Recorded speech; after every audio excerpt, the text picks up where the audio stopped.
Hi, I'm Laura, the library lady, and I'm here to talk about Eric Carle's The Tiny Seed. First and foremost, I have actually been at a conference with Mr. Carle. I love him. If you look at some of my other videos, I talk about a wonderful author who has passed on, Bill Martin. And Mr. Eric Carle and Bill Martin have done a lot of work together in the past. And a lot of illustrators actually become authors themselves. So I'll talk about Mr. Carle in just a bit, but right now I'm going to focus in on this wonderful book.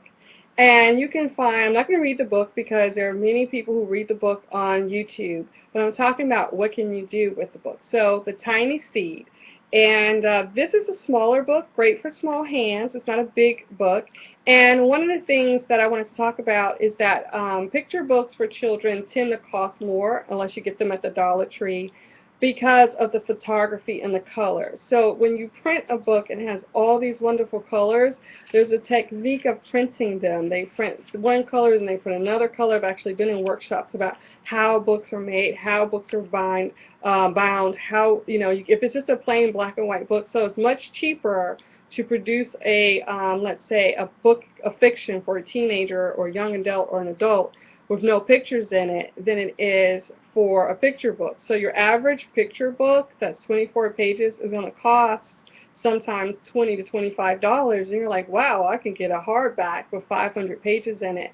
That's because you're paying for all this printing. Is it worth it? Yes. But remember, I'm going to always advocate that you get books for your kids. You can buy them, you can borrow them, but I'm a librarian, so my recommendation is to always go to your local library first, and of course your school library. Right now it's summertime, so a lot of schools are closed. You don't have access. The librarians are not working, or they have, like me, other jobs that they're doing toward the summer. So this is A Tiny Seed. I'm just going to read the first page. It is autumn. A strong wind is blowing. It blows flower seeds high in the air and carries them far across the land. One of the seeds is tiny, smaller than any of the others. Will it be able to keep up with the others?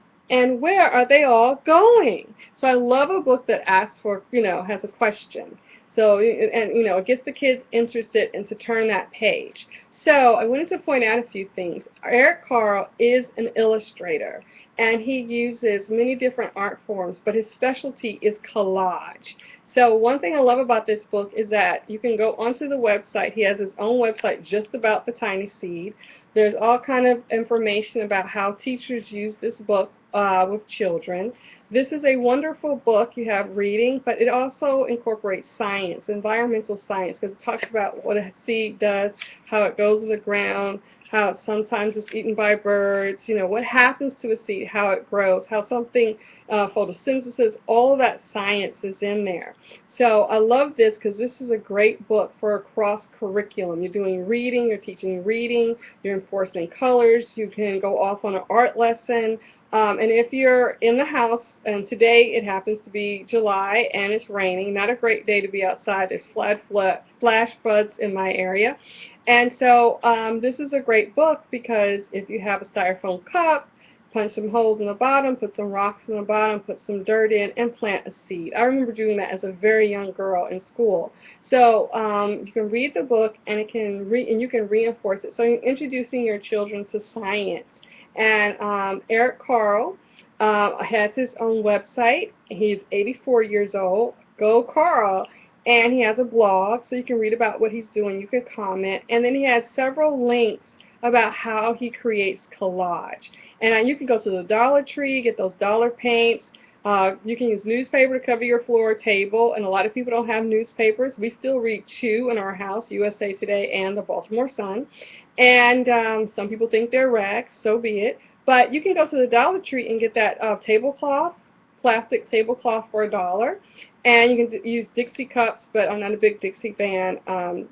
Cups or whatever, but that you put water in and the brushes and the paint, and have those scissors, and your kids can create their own collage. The great thing about it is Mr. Carle has all that information on his website. How do you do this? How do you do that? Step by step. So if you're at home with your kids and it's hot and it's humid like it is here, but raining, You know, there's all kind of activities you can do based on one book. And if you say to me, I don't have that book, I can't get to the library, but you have a computer, you will see several YouTube videos where it's being read. But I always advise parents, before you allow your children, especially young children, to view anything, you need to view it first. So if there's anything you find objectionable on a video or in a book, you can handle that. It's not a surprise for you. You are the gatekeeper of what your children are exposed to. And you have a right to say, I don't want my child exposed to this. I don't want my child exposed to that. And that's why most school districts like mine have their curriculum posted online. So if you have any problems or questions, you can ask, because it's like a grid. We have a timetable.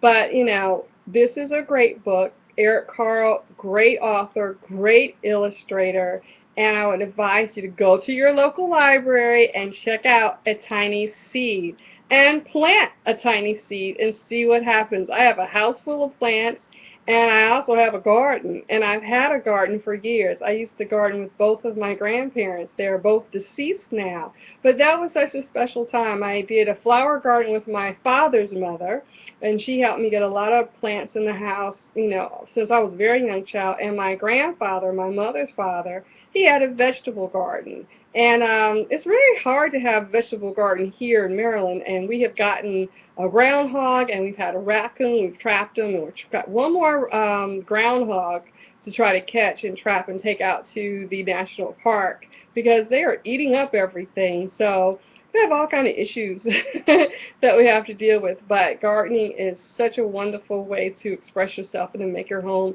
or wherever you may live more beautiful. And if you don't have a garden outside, planting a tiny seed may be the first step to something very special. So, A Tiny Seed, great book. I would recommend it's probably for 5 to 7 year olds. That's the age range. You could probably do it younger, but there's a lot of text on each of the pages, as you can see, which may be, depending on your child, a bit much for a 3-year-old, but definitely by 5 years old, if you're reading with your child on a consistent basis, it would be a great book. So read and grow together with your child. Enjoy!